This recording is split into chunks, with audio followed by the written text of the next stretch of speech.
क्योंकि बहू झूठ नहीं बोलती। सुधा और राकेश के 3 बेटे थे। शादी के बाद तीनों माँ बाप से दूर रहते और सिर्फ त्योहारों में आते। माँ जी, पिताजी, अगली बार आप लोग हमारे घर आइएगा। अरे नहीं बहू, सब यहीं आ जाते हैं तो घर खिला खिला लगता है। हाँ बहू, तू हमेशा बुलाती है तो जरूर आएंगे तेरे पास भी। हाँ हाँ, दीदी का घर बड़ा जो है, सब कुछ आपने शादी के बाद दीदी को ही तो दे दिया था। हमें भी दिया होता तो हम भी बड़ा घर लेते। क्यों सुनील? अरे नहीं नहीं, पापा ने सबको एक बराबर ही दिया है। छोटी बहू, क्या चाहिए तुम्हें, बोलो। वो आपके सोने की चेन वाली घड़ी है ना, वो अगर आप मुझे, तभी वहाँ मजली बहू भी आ जाती है। और मुझे ना आपका मंगलसूत्र कितना लंबा, सुंदर और भारी भी है। अरे हाँ हाँ, तुम दोनों को ही दूंगी बहू, चिंता न करो। चलो अब खाना लगाओ, खाना खाया जाए। सभी मिलकर खाना खाते हैं कि पड़ोसन आ जाती है। अरे सुधा बहन, थोड़ी चीनी तो देना, घर में शक्कर नहीं है और मेहमान सर पर बैठे हैं। अरे छोटी बहू, चाची को शक्कर तो दे दो।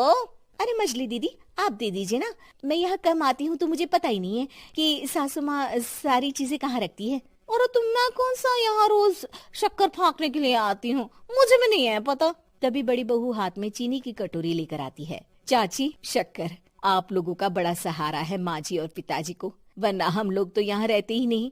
आप जैसे पड़ोसी हैं तो हम निश्चिंत है। और जीती रहे बहू, आप तो ये घर पड़ोस कम परिवार ज्यादा लगता है। सुधा अपनी बड़ी बहू को देखकर बहुत खुश रहा करती थी। वो उससे अक्सर घंटों बात भी किया करती, लेकिन दोनों दूसरी बहुओं का भी वो समझती थी कि शायद छोटी है, वक्त आने पर संभल जाएंगी। समय आ जाता है जब सभी को वापस जाना होता है।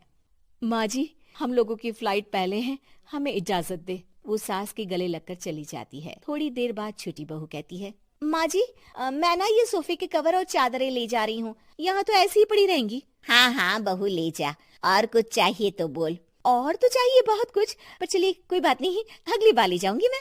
ऐसे ही मंजली बहू भी घर का बहुत सारा सामान ले जाती है। सभी के जाने के बाद सुधा राकेश से कहती है, घर कितना सूना लग रहा है ना। हाँ, और खाली भी। तुम्हारी दोनों बहुएं सब बटोर गई।